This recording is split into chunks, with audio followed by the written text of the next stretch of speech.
जी हाँ, तो कैसे हैं आप लोग।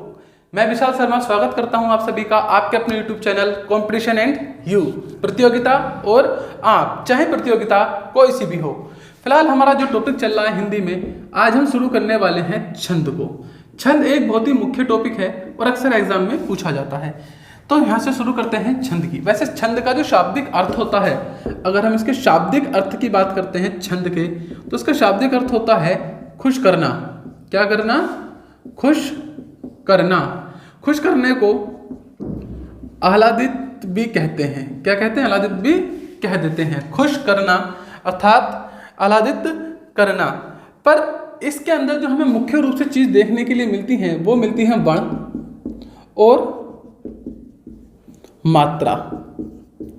अर्थात वर्ण और मात्रा की एक नियमित संख्या होती है। कैसी संख्या होती है? नियमित संख्या होती है। अर्थात कहने का यह है कि जितने भी आपने दोहे, सरोठे और चौपाइयाँ सुनी होंगी, देखी होंगी, पढ़ी होंगी, उन सभी के अंदर जो मात्रा होती हैं वो फिक्स होती हैं। मतलब ऐसा नहीं है कि मुंह उठा के किसी ने कुछ लिख दिया हो, ऐसा नहीं है। हमारे जितने भी पूर्वज रहे हैं या फिर जितने भी हमारे हिंदी के ज्ञाता रहे हैं, उन्होंने जितने भी दोहे लिखे, चौपाइयाँ लिखी या कुछ भी लिखा, तो उसके अंदर मात्राओं का विशेष ध्यान रखा। मात्राओं के साथ साथ वर्णों का ध्यान रखा। ऐसा नहीं है कि आज के टाइम का गाना गा दिया कि 4 बोतल वोट का काम है रोज का, ऐसा नहीं था। उस समय इन चीज़ों पर प्रॉपर ध्यान दिया जाता था, इसीलिए उन चीज़ों का कोई मतलब होता था, कोई अर्थ होता था, एक संदेश भी छिपा हुआ होता था। तो ये नियमित संख्या, मतलब इनकी जो संख्या है, यहाँ उनकी बात हो रही है। इन्हीं की संख्याओं से पैदा होता है आह्लादित, मतलब खुश करना। क्लियर है? तो आज हम जो छंद के बारे में पढ़ेंगे, ये सब चीज़ों के बारे में जानेंगे। तो आइए आगे की तरफ चलते हैं और समझते हैं कि छंद की हिस्ट्री, ज्योग्राफी क्या है। सबसे पहले अगर हम छंद की बात करते हैं तो प्यारे बच्चों, छंद का सबसे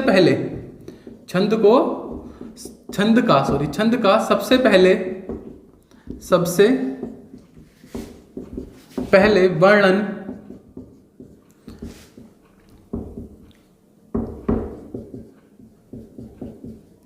ऋग्वेद में किया गया है। मतलब अगर हम छंद की बात करते हैं तो हम जानते हैं ऋग्वेद हमारा सबसे पुराना वेद है और सबसे पहले जो इसका वर्णन हुआ है वो ऋग्वेद में हुआ है। तो इसका मतलब ये बहुत ही अच्छी चीज है। दूसरी बात, छंद को पिंगल भी कह देते हैं। क्या कह देते हैं बच्चों? पिंगल। क्यों? क्योंकि पिंगल नामक ऋषि ने इसका वर्णन किया था, इसीलिए इसका दूसरा शब्द या इसका दूसरा अर्थ या दूसरा नाम कह सकते हो, वो क्या है? पिंगल है। इसे अपनी लैंग्वेज में आप थोड़ा सा लिख लेना कि इसका दूसरा नाम पिंगल भी है, क्योंकि पिंगल नामक ऋषि ने इसका वर्णन किया था। तो ये तो वही इसके हिस्ट्री और ज्योग्राफी से थोड़ा सा लेना देना। देखिए, क्लास से लगातार जुड़े रहिए आप लोग। क्लास को आज इसे आप पूरा देखेंगे और मैं आपसे गारंटी कहता हूँ, एक चीज बिल्कुल गारंटी, आपको अक्सर परेशानी आती होगी मात्रा काउंट करने में। जब छंद का नंबर आता है तो चौपाई में 16 मात्रा होती हैं, किसी में 13-11 मात्रा होती हैं, पर जब एग्जाम में क्वेश्चन आता है तो एग्जाम्पल से होता है, उसमें मात्राएं गिननी पड़ती हैं, तो बच्चों को मात्राएं गिननी नहीं आती। तो आज इस समस्या से हम निदान पा लेंगे। दूसरे नंबर पर वर्ण होते हैं, वर्ण बच्चों से गिनने नहीं आते, जबकि बेहद आसान है। तीसरे नंबर पर आता है गण। ये तीनों बच्चों से गिनने नहीं आते और मैं गारंटी कह रहा हूँ क्लास खत्म होने तक इन तीनों में आप इतने निपुण हो जाएंगे कि शायद ही गलती करें।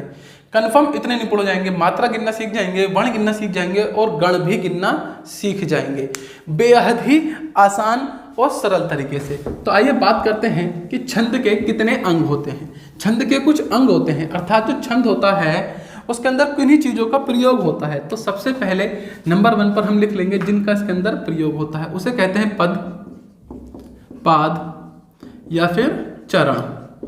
ठीक है ना? चरण कैसे होते हैं एक बार मैं थोड़ा सा डिस्क्राइब कर देता हूँ आप लोगों को। जैसे कि आपने कोई भी दोहा देखा होगा तो ऐसे लिखा हुआ होता है, एक लाइन कोमा, दूसरी लाइन, तीसरी लाइन, चौथी लाइन। तो ये जो एक लाइन है ये चरण है। ये पहला चरण, दूसरा चरण, तीसरा चरण, चौथा चरण, कुछ ऐसे होते हैं। तो इन्हें चरण, पाद या पद भी कह देते हैं। पर हम इसे ज़्यादा नहीं देखेंगे क्योंकि यहाँ से क्वेश्चन एकदम डायरेक्ट नहीं बनता। कहाँ से बनता है सर? क्वेश्चन डायरेक्ट बनता है आपके वर्ण से।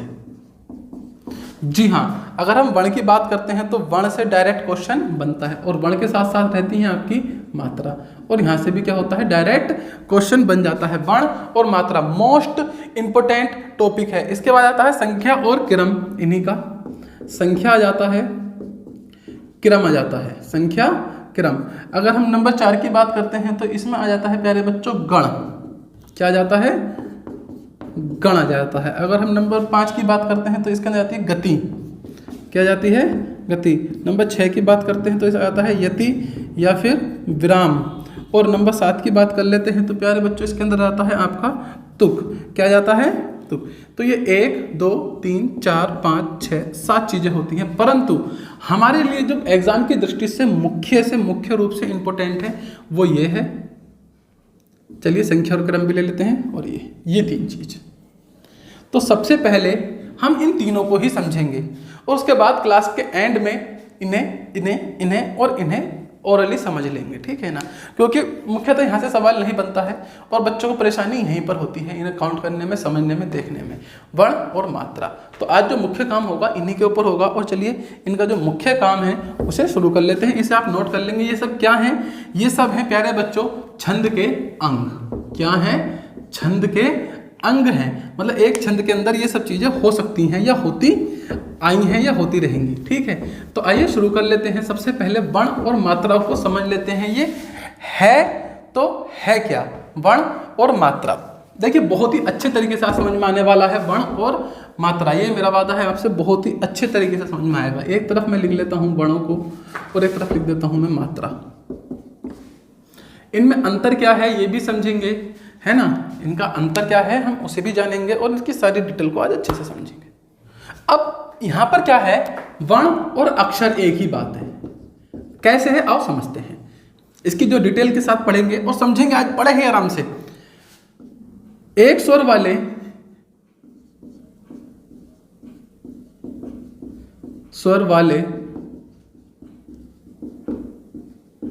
अक्षर को वर्ण कहते हैं। वर्ण कहते हैं। चाहे स्वर हस्व हो या दीर्घ। मतलब चाहे हस्व स्वर का प्रयोग हो रहा हो या दीर्घ का प्रयोग हो रहा हो, उसे क्या साउंड काउंट करेंगे आप? एक स्वर। जिसके अंदर स्वर नहीं होगा उसे कोई भी अक्षर काउंट नहीं किया जाएगा। देखिए इस परिभाषा को बड़े ही अच्छे से समझना। एक स्वर वाली ध्वनि को वर्ण कहते हैं या फिर अक्षर भी कह सकते हैं। क्या कह सकते हैं? अक्षर भी कह सकते हैं। सर से कुछ बात समझ में नहीं आ रही, अब आएगी। देखो हमारे हस्व स्वर क्या होते हैं? ए, उ, ई, यही होते हैं। अगर मैं अपने दीर्घ की बात करता हूं तो आ, उ, ई, ए, ओ, औ, ये होते हैं। कन्फर्म है। पर वर्ण क्या कहता है कि वर्ण को कोई फर्क नहीं पड़ता कि हस्व स्वर है या दीर्घ स्वर है। इसका मतलब है स्वर होना चाहिए। अगर स्वर नहीं है तो इसे काउंट नहीं करेंगे। सर समझ में अभी भी नहीं आ रहा हमारे तो। अब देखो मैंने लिखा राजा। अब बताओ इसके अंदर कितने वर्ण हैं? अब आएगा समझ में। सर जी नहीं पता। तो देखो ये एक अक्षर माना जाएगा और ये एक, तो इसके अंदर एक वर्ण है और एक ही वर्ण इसके अंदर है। तो टोटल कितने वर्ण हो गए? 2। Very good. अब देखो मैंने लिखा आम। कितने वर्ण हैं? सर जी देखो यहाँ पर दीर्घ स्वर है, बड़ा आ है, यहाँ भी दीर्घ स्वर था, तो ये कितना हुआ? इसका मतलब हुआ एक वर्ण। लेकिन यहाँ पर देखो, इसे सही से देखो तो यहाँ पर कोई भी बड़ा दीर्घ नहीं है, मतलब दीर्घ स्वर नहीं है। कौन सा स्वर है? मैं में कौन सा आता है? ए। तो कौन सा है? हस्व है। पर कोई फर्क नहीं पड़ेगा, ये भी एक वर्ण माना जाएगा। तो एक वर्ण ये, एक वर्ण ये। कितने वर्ण हो गए बच्चों? 2 वर्ण। बात समझ में आ रही है? हल्की हल्की अभी और आएगी। सर अभी भी थोड़ा सा कंफ्यूजन है। जिनके अंदर स्वर नहीं होता वो वर्ण या अक्षर नहीं माने जाते। जैसे मैंने लिखा राजन।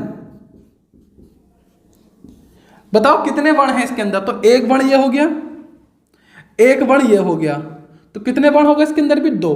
मतलब कि देखो जो न लिखा था, इस न को वर्ण नहीं माना गया। क्यों? क्योंकि इसके नीचे क्या लग रहा है? हलंत लग रहा है। और हमने वर्णमाला के अंदर सीखा है, वर्णमाला हमने पढ़ रखी है। अगर आप इस चैप्टर में, तो इसका मतलब पिछला ज्ञान है आपको।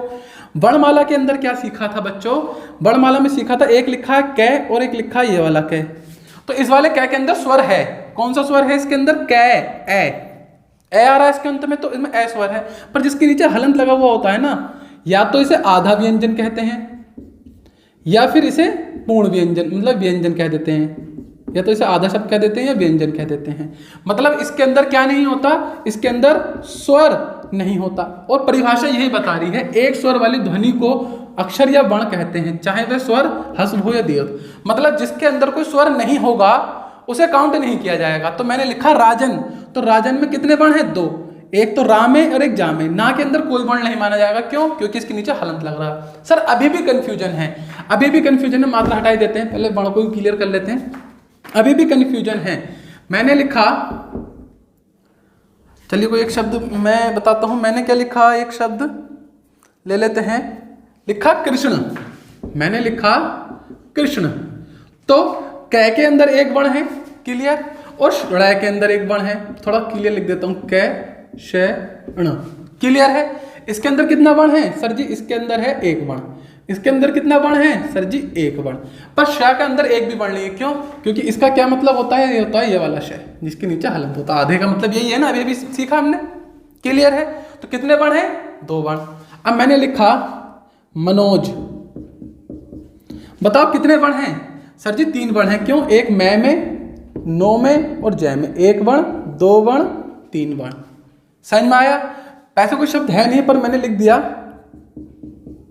मनोज, मतलब है नहीं रियल में, पर मैंने समझाने के लिए लिख रहा हूं। तो अब कितने वर्ण हैं? मैं, नो, जय के नीचे हलंत, तो 1 वर्ण, 2 वर्ण। ये वाला वर्ण नहीं माना जाएगा। क्यों? क्योंकि इसके नीचे हलंत लग रहा। अभी बताओ समझ में आया या नहीं? इससे कोई फर्क नहीं पड़ेगा दीर्घ स्वर है या लघु स्वर है या ह्रस्व स्वर है।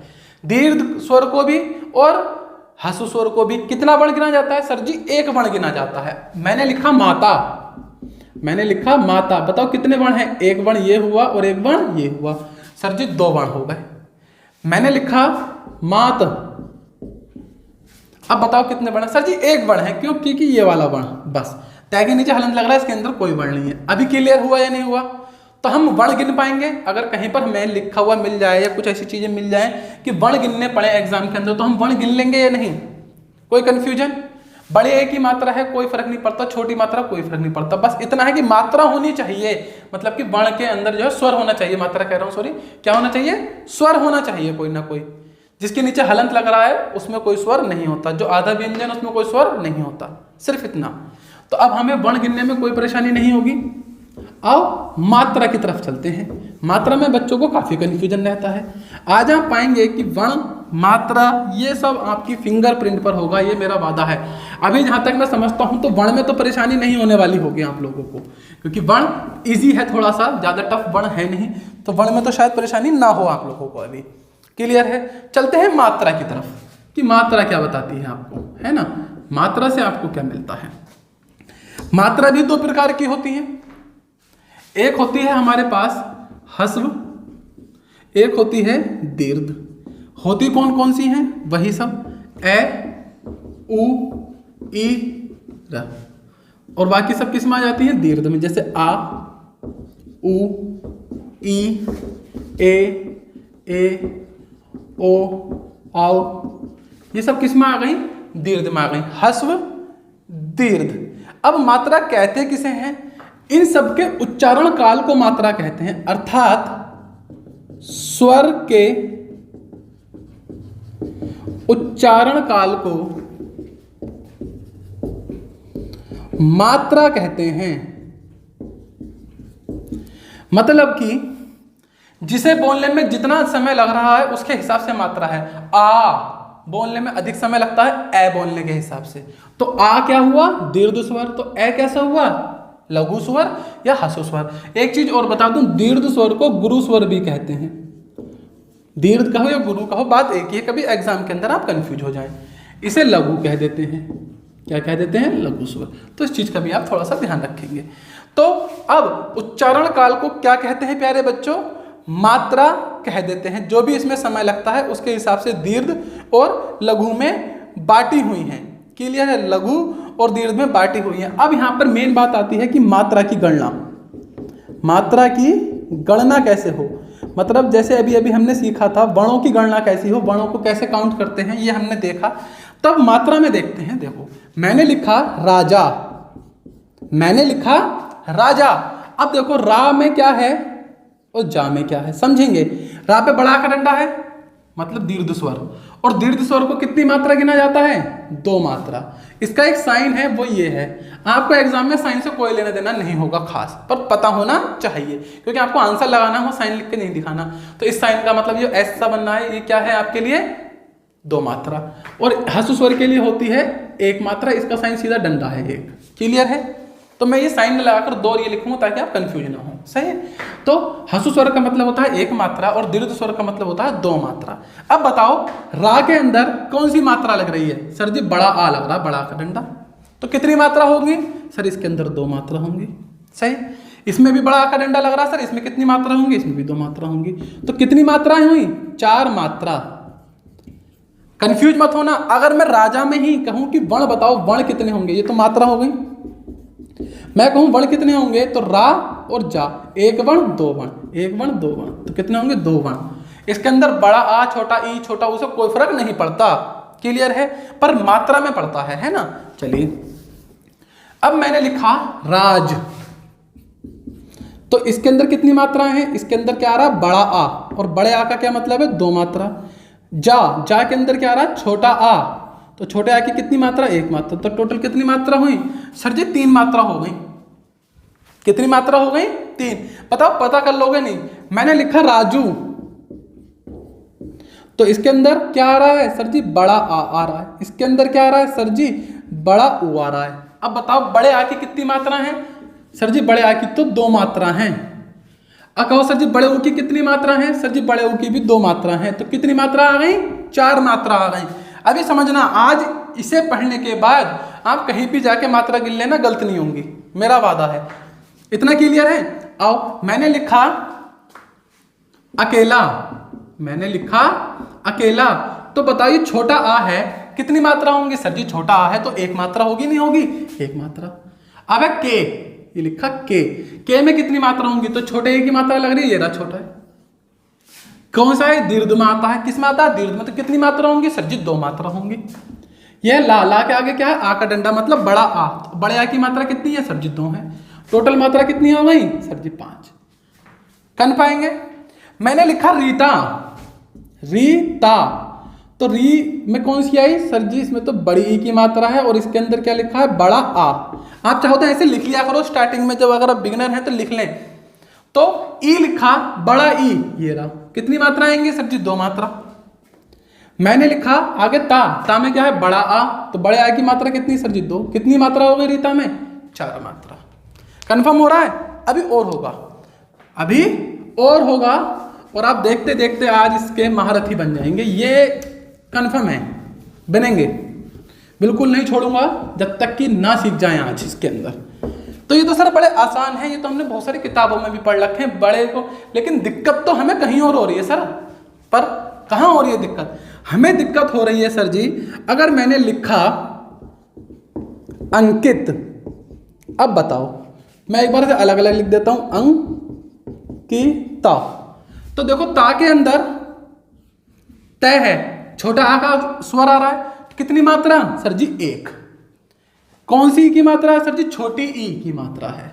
कितनी मात्रा होंगी? सर जी 1। अब ये आ गया अंग, इसके ऊपर अंक की बिंदी लग रही है। अब बताओ इसे 1 मात्रा गिनोगे या 2, क्योंकि ये इनमें से किसी को टच नहीं कर रहा डायरेक्टली। तो मैं बता दूं अंक की बिंदी के लिए 2 मात्रा काउंट होती हैं। कितनी मात्रा काउंट होती हैं? 2। लिख लेना, अंक की बिंदी के लिए कितनी मात्रा? सर जी 2 मात्रा। कितनी हो गई अब? 4। तो अंक की बिंदी का सीन खत्म हो रहा है, नहीं हो रहा? होगा, बाकी का भी होगा। अंक की बिंदी आ गई, सीन खत्म। क्या मात्रा? 2 मात्रा। मैंने लिखा छंद, पर इस तरह से, तो छ की कितनी मात्रा हो गई? सर जी 2। और द की कितनी हो गई? सर जी 1। कितनी मात्रा हो गई? सर जी 3 हो गई। अभी बताओ कंफर्म है या नहीं है? मजा आया इसमें? सर अभी और भी चीज बची है। क्या बचा है? अभी बचा है चंद्र बिंदु। ये बताओ चंद्र बिंदु की कितनी मात्रा आती है? बात समझ लो। अंक की बिंदी के लिए मैं यहां अलग से लिख देता हूं एक नोट। अगर अंक की बिंदी है तो 2 मात्रा, सही है, इधर लिख देंगे हम सारे जो अलग से हैं। अब आ जाते हैं चंद्र बिंदु की तरफ।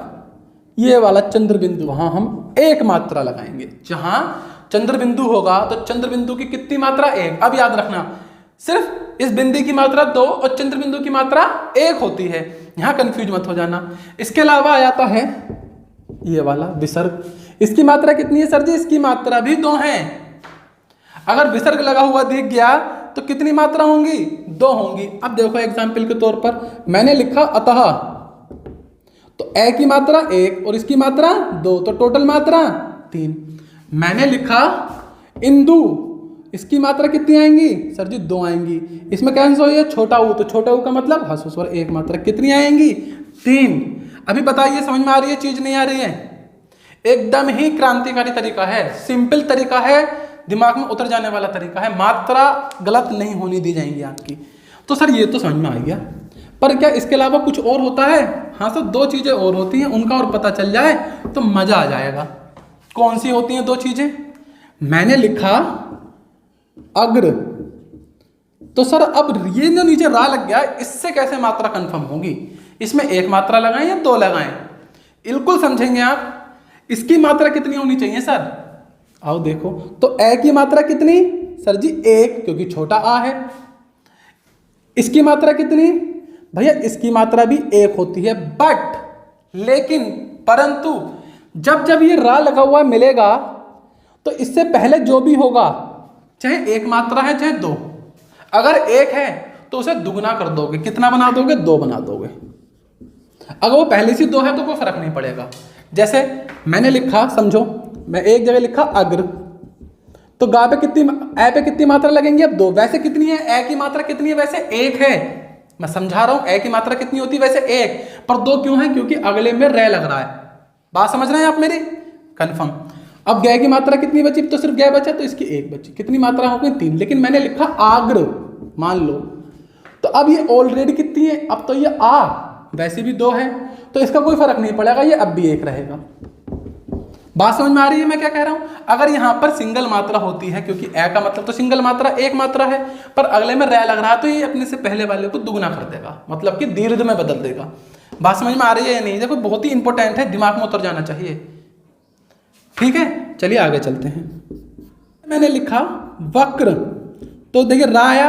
वैसे वै के लिए कितनी मात्रा लगेंगी सर? वैसे तो वै के लिए 1 मात्रा लगेगी, क्यों? वै में ए आता है, परंतु इसके बाद में रे आ रहा है, तो फिलहाल कितनी मात्रा गिनोगे सर जी? 2 गिनेंगे। बात समझ रहे ना? बिल्कुल अभी। और कै के लिए सर जी 1 मात्रा। कितनी मात्रा है वही? 3। अभी ये वाला झंझट भी खत्म।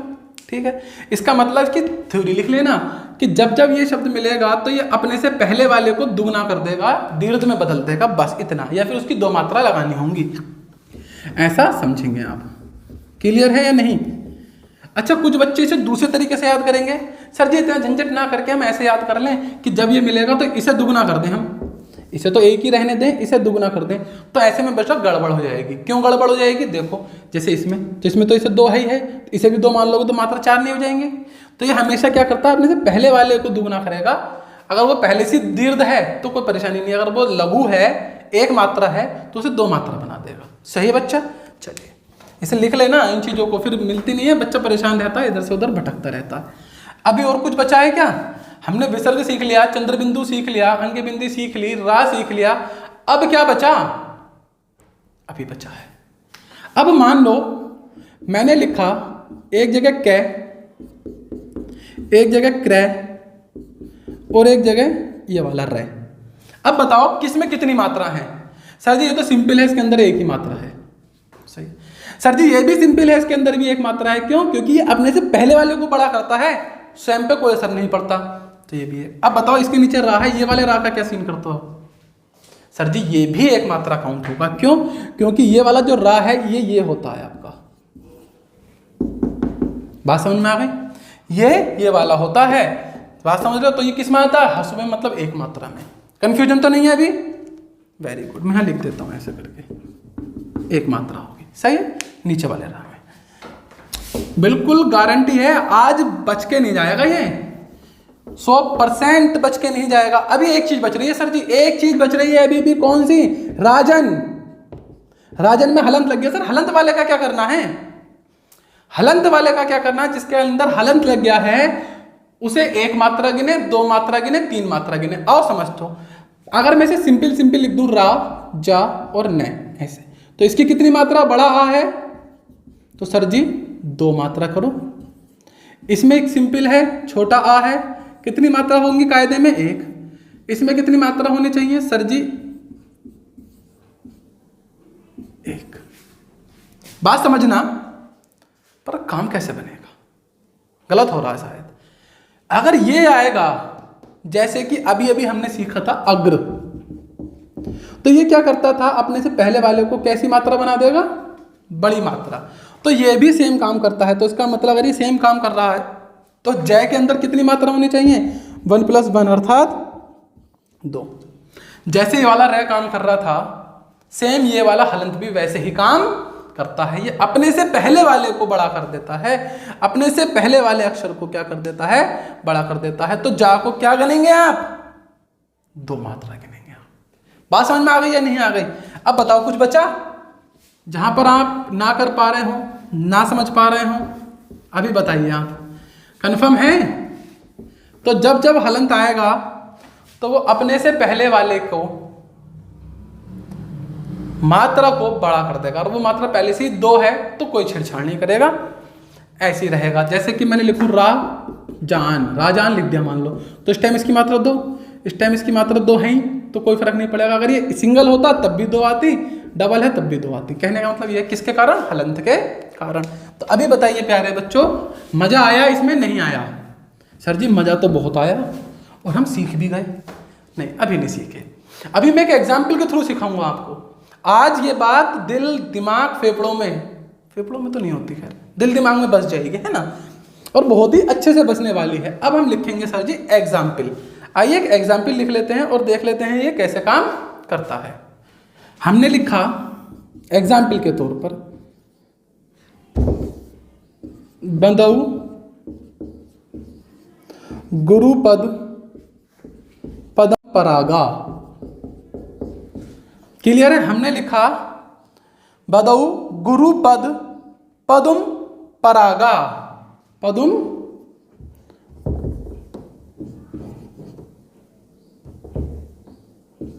तो हिंदी की राइटिंग मेरी बिल्कुल ही खराब है। चलिए, बंदऊ गुरुपद पदम परागा। ये पदम नहीं होता, पदुम होता है। पदुम परागा।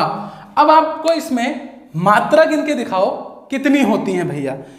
एक बार आपके सामने ये पेश है और आप मुझे बताएंगे कि इसके अंदर मात्रा कितनी होती है। बड़े आराम से देखो। अब अंक की बिंदी लग रही है? हाँ सर लग रही है। तो कितनी मात्रा? सर जी 2।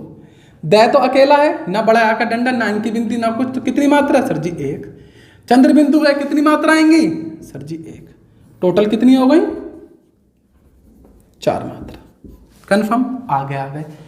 छोटे ऊ की मात्रा है तो छोटा ऊ की मतलब सर जी 1।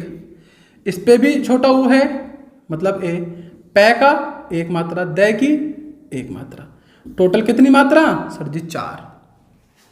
फिर से देखो, पै 1 मात्रा, दै पे छोटे ऊ की मात्रा है तो मतलब 1 मात्रा, मैं मतलब 1 मात्रा, टोटल मात्रा 3 मात्रा। पै के लिए फिर से 1 मात्रा, रा पे बड़ा का डंडा है तो 2 मात्रा, गा पे बड़ा का डंडा तो 2 मात्रा। कितनी मात्रा? सर जी 5।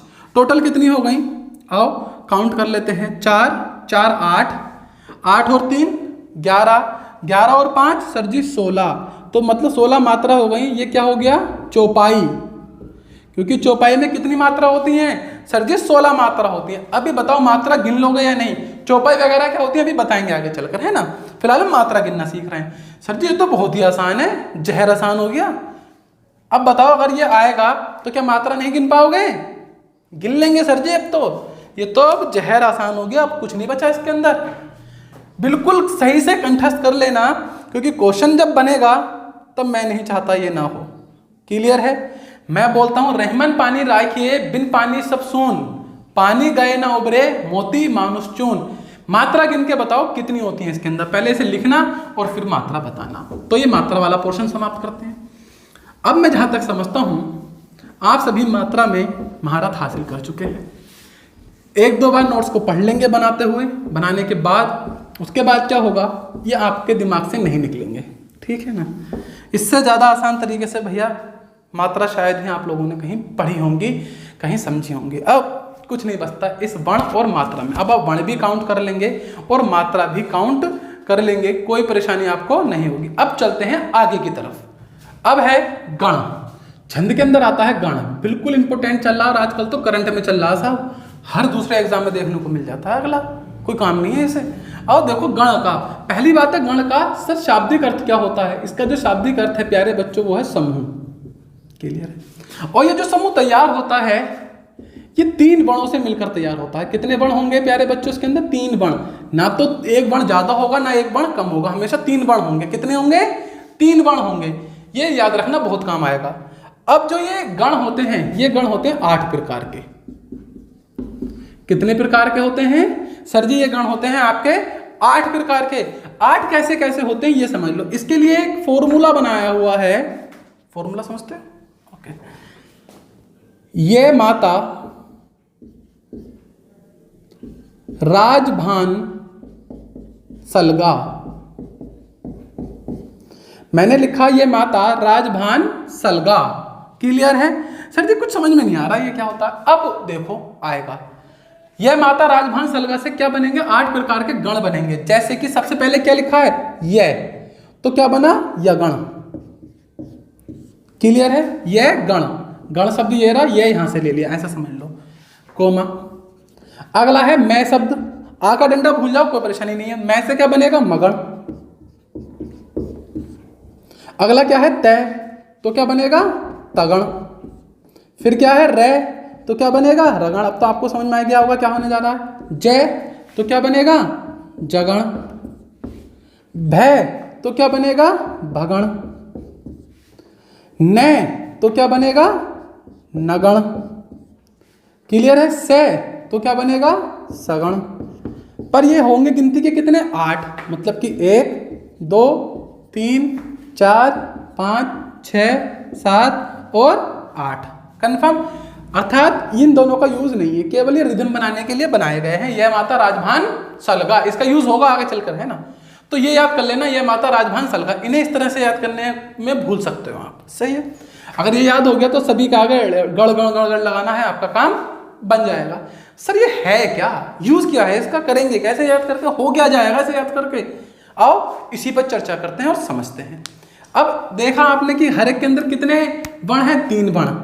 1 2 3 वर्ण, 1 2 3 वर्ण, 1 2 3 वर्ण, 1 2 3। हर एक में कितने वर्ण हैं? 3 वर्ण हैं। आओ इसे समझ लेते हैं एक एग्जाम्पल के थ्रू कि इसका काम क्या है और कैसे इससे काम करना है और क्या एग्जाम में इससे पूछा जाता है। चलिए इससे पहले हम एग्जाम्पल लिखें। एक चीज और इसके अंदर बारीकी से देख लेते हैं, क्योंकि अभी काम आएगी तो अभी देख लेते हैं, फिर बाद में दोबारा लिखना नहीं पड़ेगा इसे।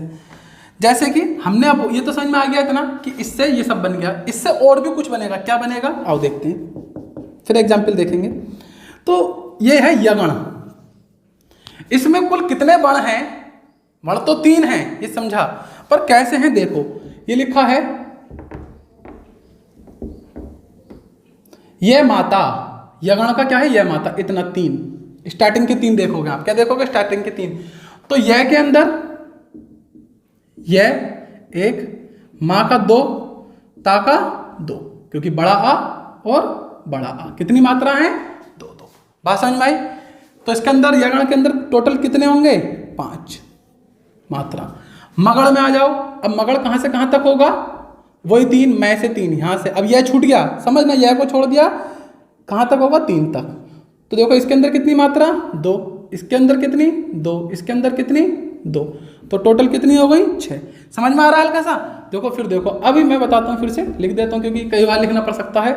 यह माता राज भान सलगा।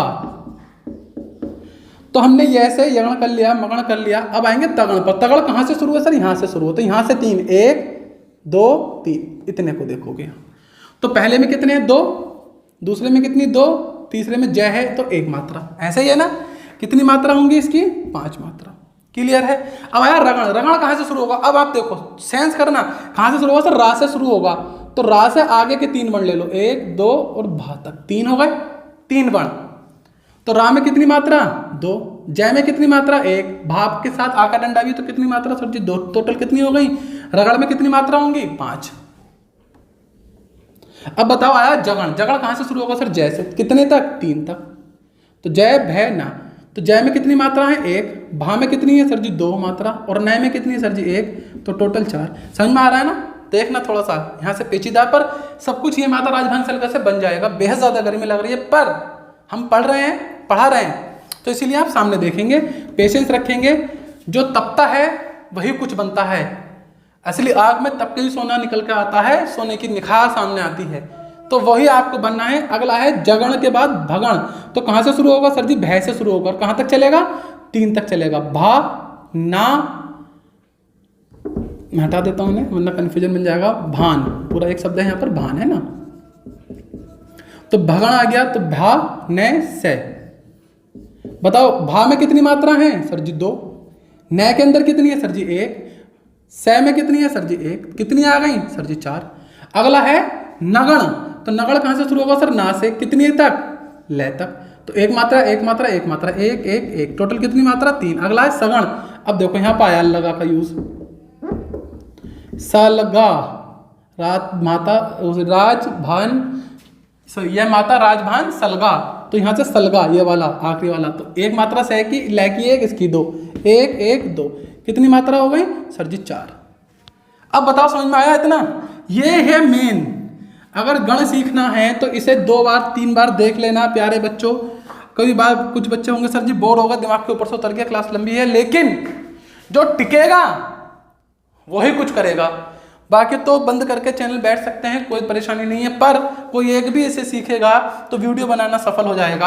आपको बात समझ में आनी चाहिए। अगर किसी को भी, मैं आप गारंटी कह रहा हूँ, बिल्कुल ओपनली बोल रहा हूँ, किसी एक को भी समझ में नहीं आ रहा हो इसके संबंध में, चौड़े में कॉल कर लेना। मतलब कि फिर से समझना हो, इच्छा हो रही हो, कुछ कहीं गड़बड़ हो गई हो, तुरंत से पहले कॉल करना। आप तुरंत से पहले कॉल करें, कमेंट करें। कमेंट का आंसर जरूर दूंगा मैं हर हालत में, क्योंकि ये इंपॉर्टेंट हिस्सा है, सीखना जरूरी है। तो हम मात्रा भी सीख गए, इसकी वर्ण भी सीख गए। वर्ण तो 3 ही 3 होंगे, मात्रा किसी है, ये वर्ण तो 3 3 ही होते हैं, कोई परेशानी नहीं। कि मात्रा कितनी है? यगण में 5 मात्रा होती है, मगड़ में 6 होती है, इसमें 5 होती है। कहाँ से पता चला? ये मात्रा राजभान सलगा से पता चला। कंफर्म है? इसे एक बार खुद से करके देखोगे, 1-2 बार खुद, तो समझ में आएगा। अब आइए एक एग्जाम्पल के थ्रू इसके अंदर की बातों को समझ लेते हैं, जाके आपको ये पता चल जाए कि क्या चल रहा है। एक एग्जाम्पल लिख लेते हैं। एग्जाम्पल में बताता हूं। प्रिय पति वह मेरा प्राण प्यारा कहाँ है?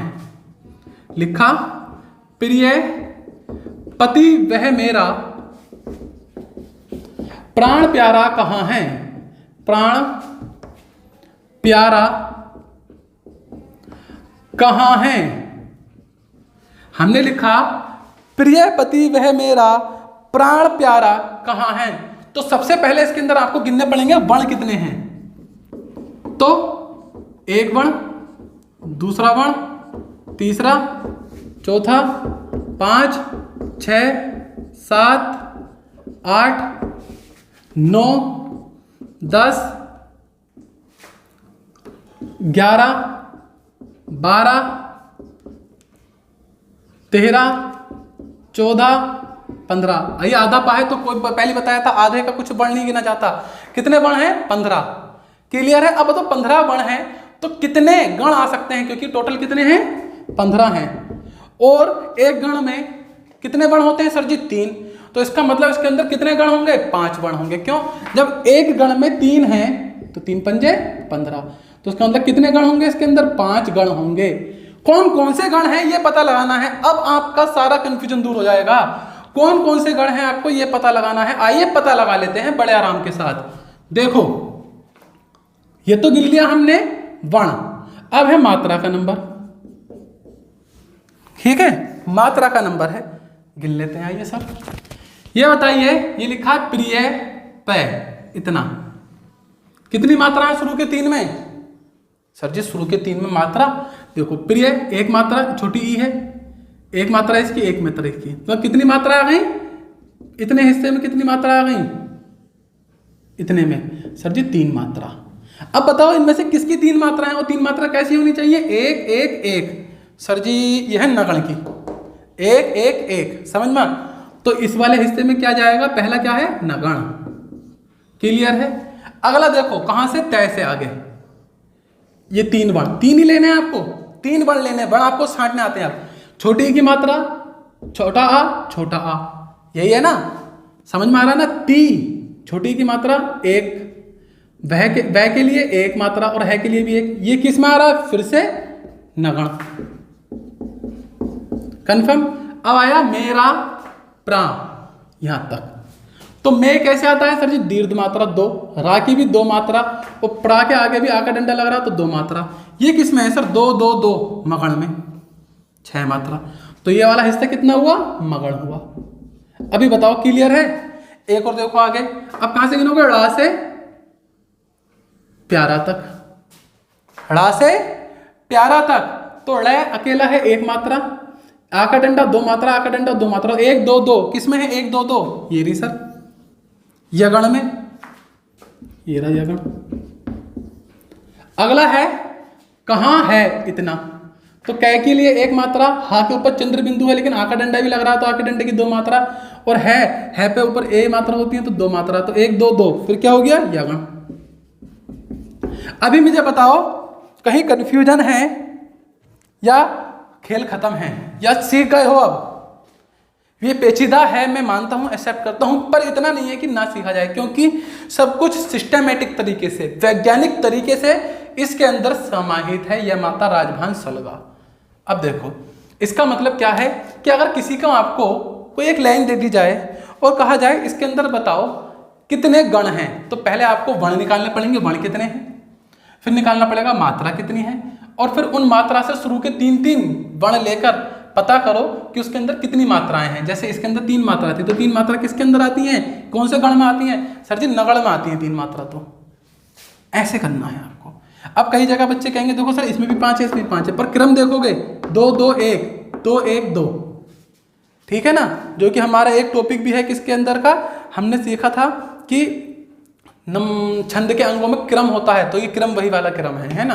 देख रहे होंगे 5 इसमें भी 5 इसमें, पर क्रम क्या है? इसमें 2 2 1 है, इसमें 2 1 2 है। तो ये जब चीजें आप देखेंगे इसे फेयर करेंगे और अच्छे से समझेंगे।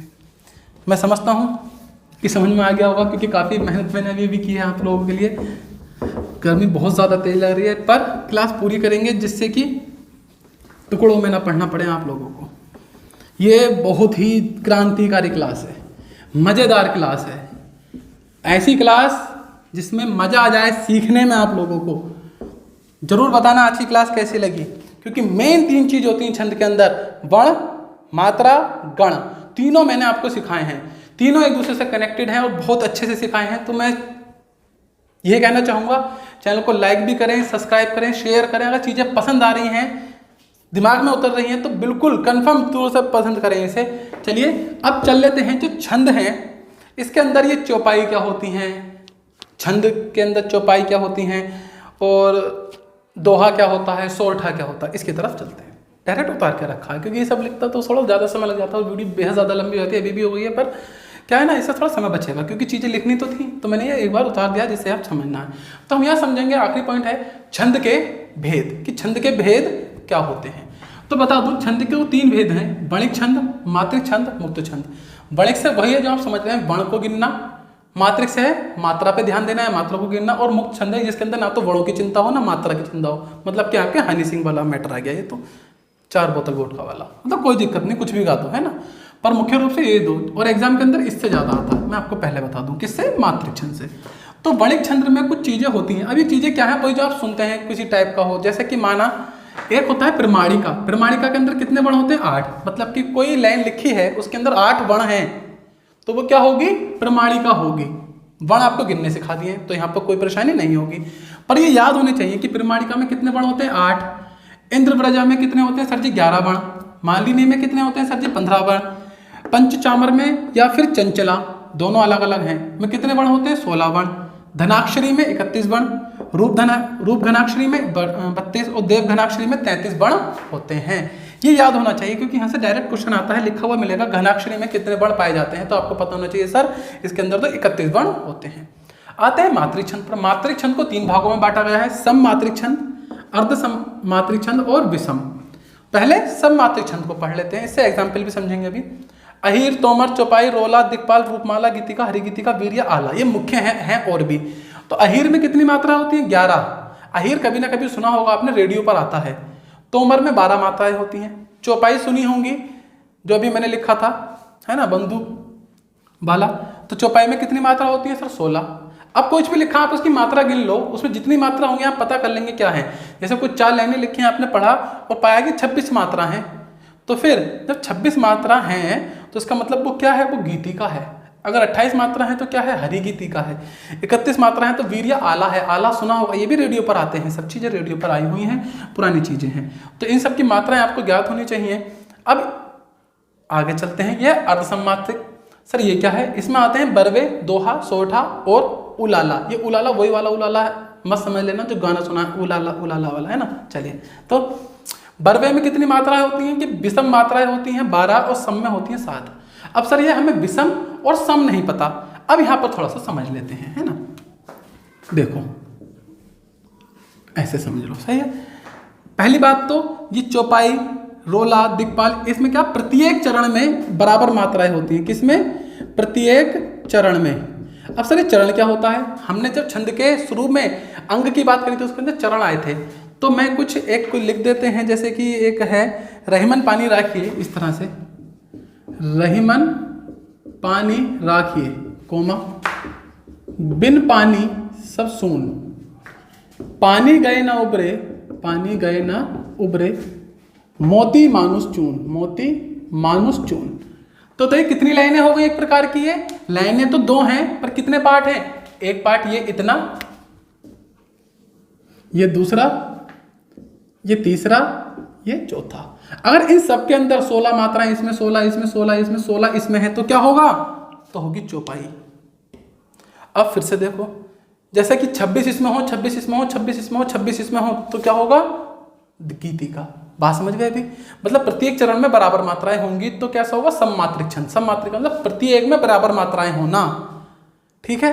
और मात्राएं कितनी हैं वो गिन के पता चलेगा, और गिन लेंगे पता चला कि सर 12 मात्राएं हैं, तो क्या होगा, वो तोमर है। वो क्या है, तोमर है। अब ये जरूरी नहीं कि 4 लाइनें ऐसे हो, 4 लाइनें ऐसी भी हो सकती हैं, 1 2 3 4 ऐसे भी हो सकती है, इससे कोई फर्क नहीं पड़ेगा, ठीक है। चरण 4 ही होंगे, एक चरण, दूसरा चरण, तीसरा चरण, चौथा चरण।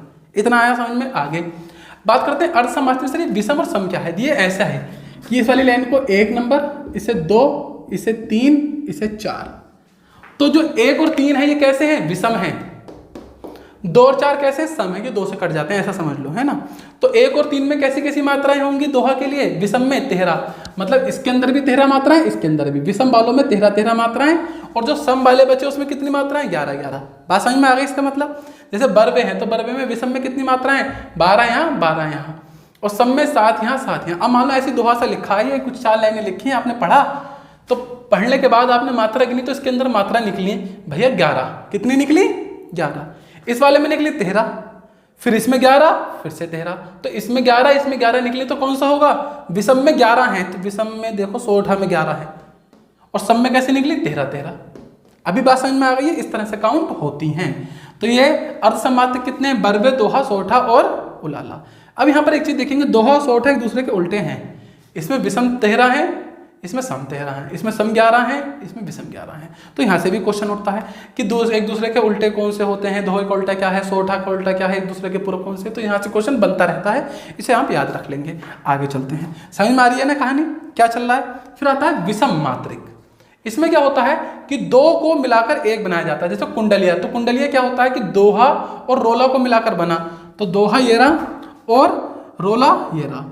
तो अर्धसम्मात्रिक और सम्मात्रिक को मिलाकर 1 बनाया, क्या बना, अगर इन दोनों को मिलाकर बनाएंगे तो कुंडलिया बनेगा। यहाँ से मात्रा नहीं गिननी होती, यहाँ से सिर्फ पूछा था कि कुंडलिया में क्या क्या आता है, तो दोहा रोला आता है। अगला है छप्पे। छप्पे में क्या आता है, रोला और उलाला।